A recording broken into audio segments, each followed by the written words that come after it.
Halo, perkenalkan nama saya Vicky Fikranto Yuransdolog, NIM 206111013, Prodi PGSD kelas A semester 2. Di sini saya akan menjelaskan materi tentang jenis olahraga anak SD sesuai usia dan perkembangannya.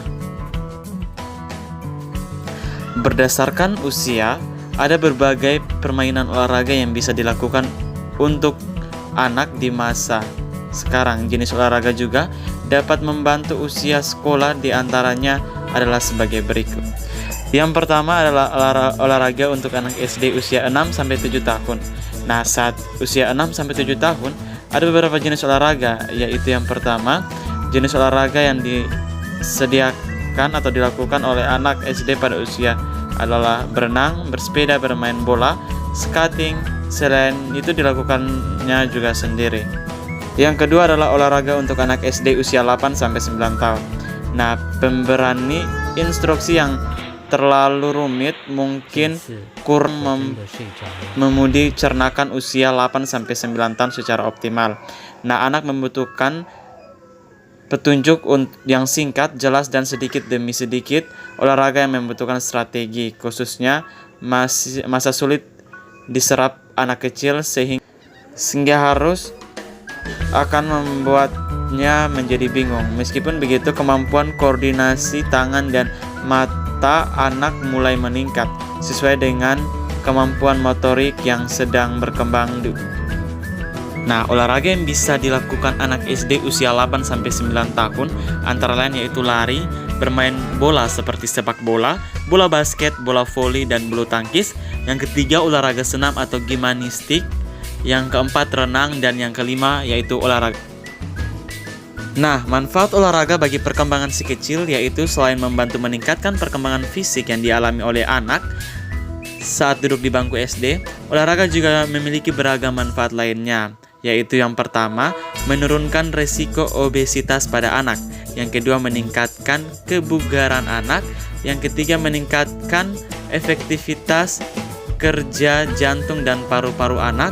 Yang keempat, memicu pertumbuhan tulang dan otot anak. Yang kelima, meningkatkan koordinasi gerak dan keseimbangan tubuh. Dan yang keenam, mencegah anak dari penyakit metabolik yang disebabkan oleh kurangnya aktivitas. Yang ketujuh, membentuk postur tubuh anak yang ideal. Yang kedelapan, memperkenalkan kebiasaan hidup aktif sehingga anak ketika dewasa akan lebih cenderung tertarik untuk hidup yang lebih aktif.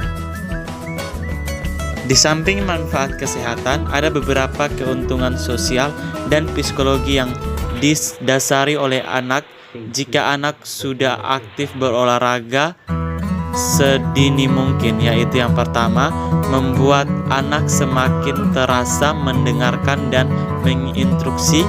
Yang kedua, membantu anak belajar memimpin, bekerja sama, dan menjadi bagian dalam satu tim, dan kelahadalan yang biasa. Yang ketiga, meningkatkan kemampuan anak akademik anak yang akhirnya olahraga membutuhkan penghafalan, pengulangan, dan pembelajaran sehingga otak si kecil akan lebih aktif. Yang keempat, mengasah perkembangan sosial anak. Dan yang kelima, bergabung dengan tim olahraga untuk memberikan anak kesempatan bertemu dan menjalin relasi dengan orang-orang baru. Dan yang keenam, meningkatkan kedisiplinan anak, jadwal latihan, tiap instruksi yang diberikan kepada anak. Baik, mungkin sekian penjelasan dari saya. Atas waktu dan kesempatannya saya ucapkan terima kasih dan sampai bertemu di video berikutnya. Salam pendidikan.